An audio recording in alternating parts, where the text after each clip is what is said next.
RCF.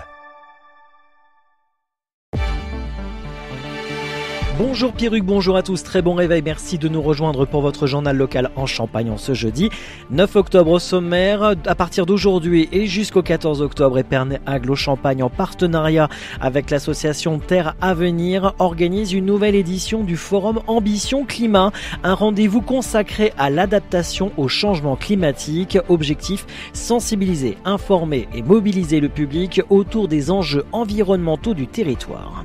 L'UIMM Champagne-Ardenne organise un job dating ce matin au pôle formation de Charleville-Mézières avec la présence d'une vingtaine d'entreprises. Présentation du rendez-vous. Mais tout d'abord, un point sur la météo près de chez vous pour aujourd'hui. Même type de temps qu'hier, à savoir un temps nuageux sur une grande partie de la journée avec quelques éclaircies possibles cet après-midi du côté du vignoble et de la Brie champenoise avec des températures qui fluctueront entre 10 et 17 degrés, notamment des valeurs proches de la normale.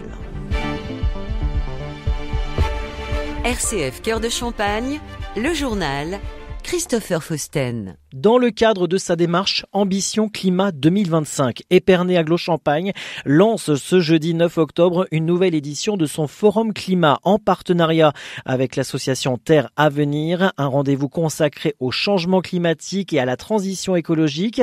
Créé en 2018, ce forum vise à sensibiliser le public aux enjeux environnementaux, comme nous l'explique Jonathan Rodriguez, adjoint à l'agglomération d'Épernay chargé de la transition écologique. C'est d'accompagner la décision de chacun d'entre nous, de savoir pourquoi on doit faire cet effort d'adaptation au changement climatique, de transition énergétique, de transition écologique. Ça va pas forcément de soi, puisqu'on entend dans des médias, par des personnalités parfois mondialement connues, des messages contradictoires, des informations sur le changement climatique. Donc il faut avoir ce forum pour donner des outils, des indications sur ce qu'est le changement climatique, pourquoi on parle de gaz à effet de serre, de CO2, etc., de biodiversité, enfin toute la thématique qu'on peut imaginer. Il est important de former les citoyens, les habitants de l'agglomération d'Épernay à ces questions. Expositions, ateliers, rencontres et visites rythment l'événement organisé jusqu'au 14 octobre dans le cadre de la Fête de la Science, labellisée par le ministère de l'Enseignement supérieur et de la Recherche, Jonathan Rodriguez. C'est un événement qui est aussi l'association Terre Avenir. Elle travaille régulièrement avec l'Éducation nationale pour pouvoir proposer des ateliers, des expositions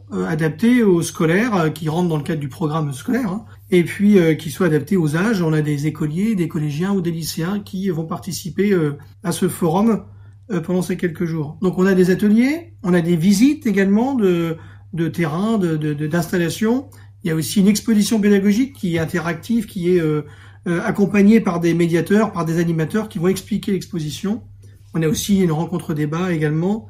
Et puis une journée famille dédiée aux familles le samedi 11 octobre. Ce samedi 11 octobre, le Palais des Fêtes ouvre ses portes de 10h à 18h pour une journée dédiée à l'environnement. Au programme, visite guidée, jeux de piste pour les enfants, ateliers sur le climat et balades commentées autour de l'église Saint-Pierre-Saint-Paul. Sans oublier le quiz immersif, les secrets de l'environnement et l'atelier Ma Maison en 2050 pour imaginer le logement de demain. Le programme complet à retrouver sur le site épernay-agglo.fr.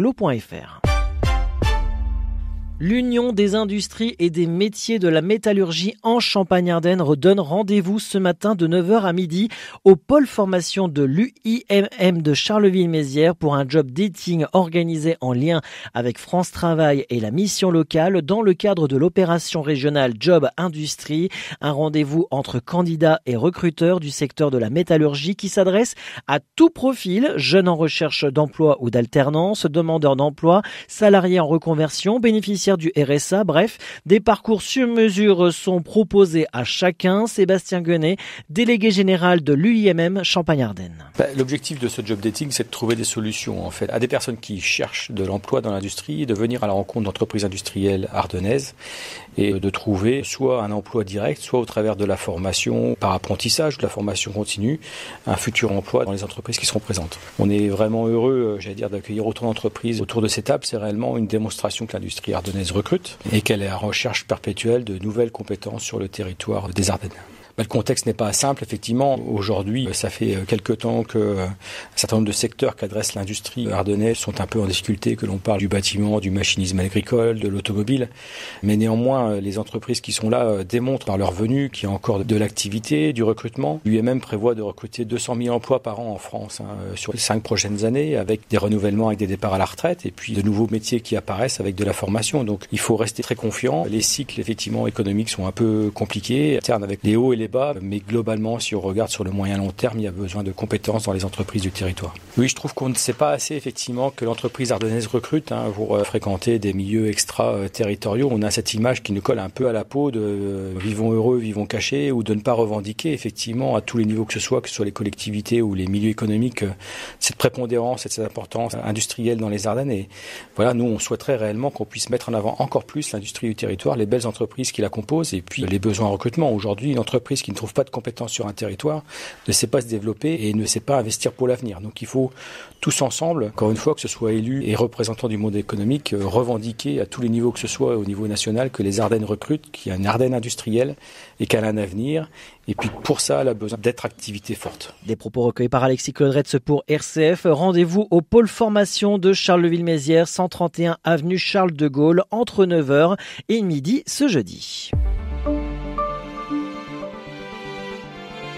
Selon l'INSEE, le salaire net moyen dans le secteur privé du Grand Est s'établit à 2 460 € par mois en équivalent temps plein, c'est-à-dire en recul de 0,6% par rapport à 2022, principalement pour les cadres. Le pouvoir d'achat progresse toutefois pour les salariés en poste depuis 2 ans, surtout les jeunes et ceux travaillant dans de grandes entreprises. Les salaires restent plus élevés du côté d'Épernay, Saint-Louis et Strasbourg, mais la moitié des salariés gagnent moins de 2 107 €, illustrant la forte proportion de bas revenus.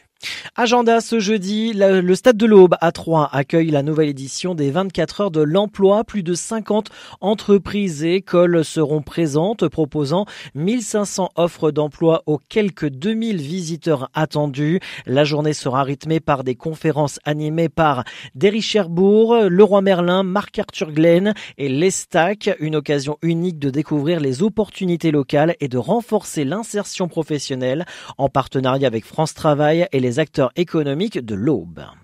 Le Lions Club du Perthois organise une collecte de lunettes et de radiographie à Vitry-le-François, place d'Armes, le 11 octobre de 9h à 18h. Les lunettes seront redistribuées en Afrique et les radiographies recyclées pour financer des actions solidaires locales. Un geste simple pour recycler et soutenir la solidarité. Demain, la basilique Notre-Dame de l'Épine accueille un concert solidaire pour Octobre Rose au profit de l'association Action Croisée. Jérôme Sicard présentera le dispositif Impulsion pour un suivi personnalisé des patients touchés par le cancer.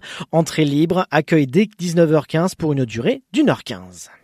Et on vous rappelle que du 29 au 31 octobre, le sanctuaire Notre-Dame de l'Épine accueille le camp de la Toussaint pour les 7-13 ans. 3 jours pour prier, jouer et grandir au service de l'autel avec formation liturgique, grands jeux et veillées. Le tarif est de 50 € par enfant plus 5 € d'adhésion avec inscription ouverte jusqu'au 20 octobre. Les places étant limitées, les familles sont invitées à réserver rapidement pour offrir à leurs enfants cette expérience fraternelle et collective.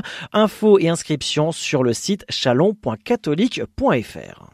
Fin de ce journal local près de chez vous en Champagne. Merci de nous avoir suivis, de votre fidélité. L'actualité en continu sur les réseaux sociaux de RCF Cœur de Champagne et notre site internet rcf.fr. À ne pas manquer demain, Lise Magnier, députée de la Marne, qui sera l'invitée de la rédaction à 6h35 et 9h. D'ici là, très bonne journée à tous.